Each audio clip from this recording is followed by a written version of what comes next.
Okay, example 8 continues what we did yesterday, which was finding inverses of functions. Now we're going to find the inverse of a quadratic function, and they're giving us a specific domain they want us to use, and it has to do kind of with what I talked about yesterday with inverse functions, and the inverse function being a function of the original function. So they're telling us our domain for this has to be x is greater than or equal, or less than or equal to negative 2. If you imagine if I was graphing this x squared plus 4x minus 1, it makes a parabola, right? If I did my negative b over 2a, negative 4 over 2 would make negative 2. So all the numbers less than or equal to negative 2 just represents 1/2 of the parabola instead of the whole thing. So then when I invert it, I'm not going to get I'm only going to get like, well, that's not right. Okay. So I'm only graphing this part of it, right? Yeah. It's going upward because it's positive x squared. So when I invert it, it's going to probably go like that. No, that's not it.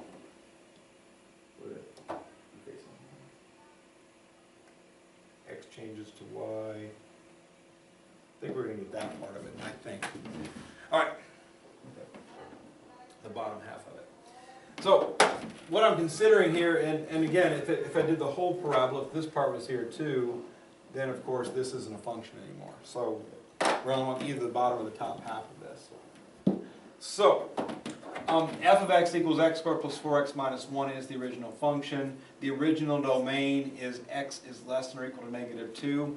As far as a range is concerned for a quadratic function, remember to find range, we're going to, I'm going to put a colon here because I'm finding range. If I establish the vertex, which would be f of negative 2, substitute x with negative 2, I'm going to get 4 minus 8 minus 1, which gets me negative 5. That represents the bottom point because, again, this is positive x squared, so it's going to be turning upward. So the lowest point is negative 5, then it gets bigger. So the range of this thing is going to be the set of all f of x values such that f of x is greater than or equal to negative 5.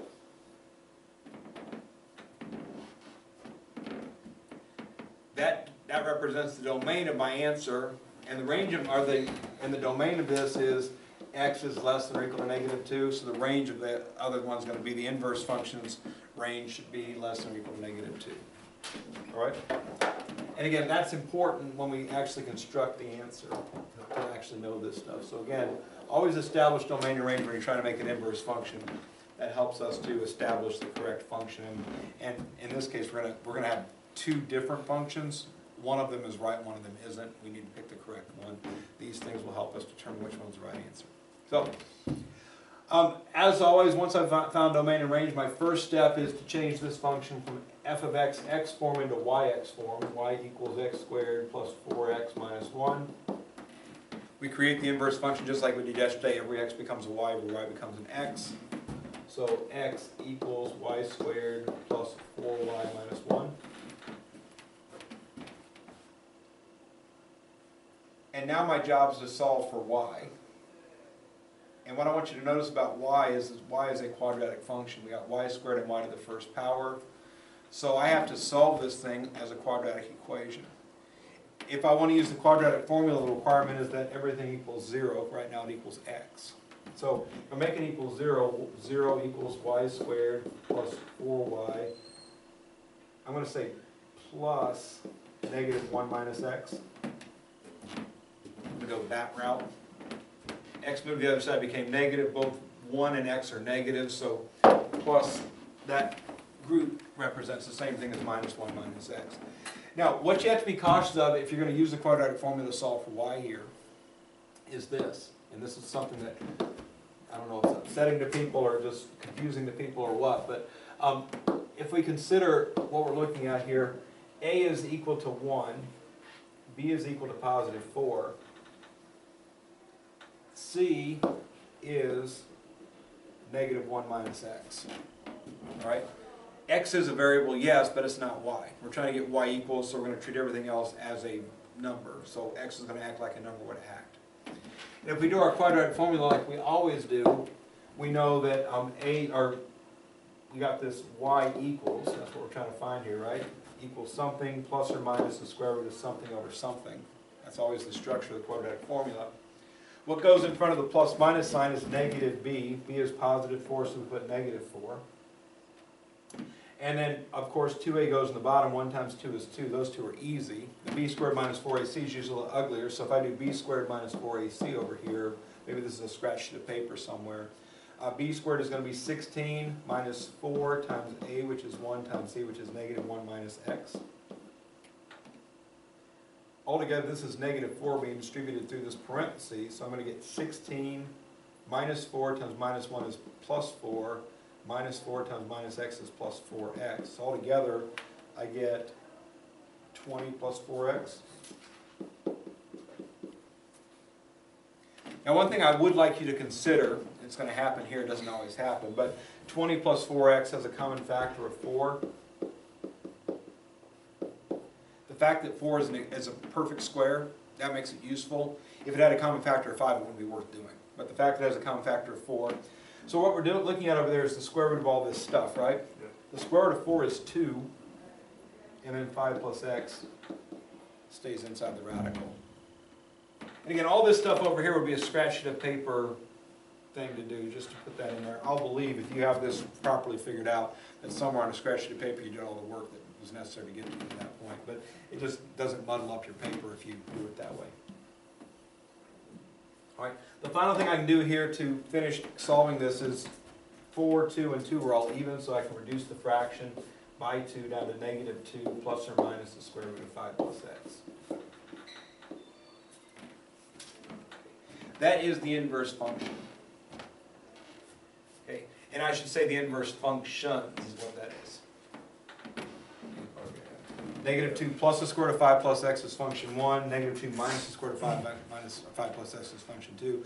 Only one of those two functions is the right answer. And we have to pick the right answer based on the fact that this domain is x is less than or equal to negative 2. We want y to be less than or equal to negative 2. Notice negative 2 either plus the square root or negative 2 minus the square root. Which one's going to get us the less thans? Minus, right? Start at negative 2 and subtract, you're going to be getting numbers smaller, right? So of our two choices, plus or minus, I'm going to take the minus. If this says greater than or equal to negative 2, I would have taken the plus 1. So again, whatever the domain given to me, whatever that says, establishes which one to pick. In fact, if it's less than, I'm going to pick the minus. If it said greater than, I pick the plus. Because again, you always get a plus or minus. That's how the quadratic formula works. The other option, just in case you're interested, to solve this at this point would have been completing the square. Y squared plus 4y equals x plus 1 if I move the 1 to the other side. And I complete the square, that gives me y squared plus 4y plus 4 equals x plus 5 by adding 4 to both sides. This makes y plus 2 squared, this makes x plus 5. So y plus 2 equals plus or minus the square root of x plus 5. Move the 2 over, you get y equals negative 2, maybe negative 2, plus or minus the square root of x plus 5. That works also. I prefer the quadratic formula personally, but complete the square, they're interchangeable. Whichever one you prefer, use that one. All right, so we've established that we have two inverses. The one that counts is the one with the minus sign, so I'm going to go my good inverse function structure. So f inverse of x equals the correct answer of negative 2 minus the square root of 5 plus x. And the domain of this is going to be the same as the range, except the f of x is changed to x's. So the domain is going to be the set of all x values such that x is greater than or equal to negative 5. And obviously, if I was just looking at this function, 5 plus negative 5 makes 0. Anything bigger makes it a positive number. So that's the domain of this anyway. Whereas yesterday we went to the quadratic, we had to invent a domain based on that. That wasn't really the domain. That's actually really the domain of that. So that wasn't as important this time, but sometimes it is, sometimes it isn't. Just like yesterday, if it asked you to find the inverse of the function, find me the domain of the function. And again, for this specific case, since there is a not real domain, that's not the real domain for the function, they're giving you a domain, that establishes which of the two functions you take. Less than, you always take the minus. Greater than, you always take the plus.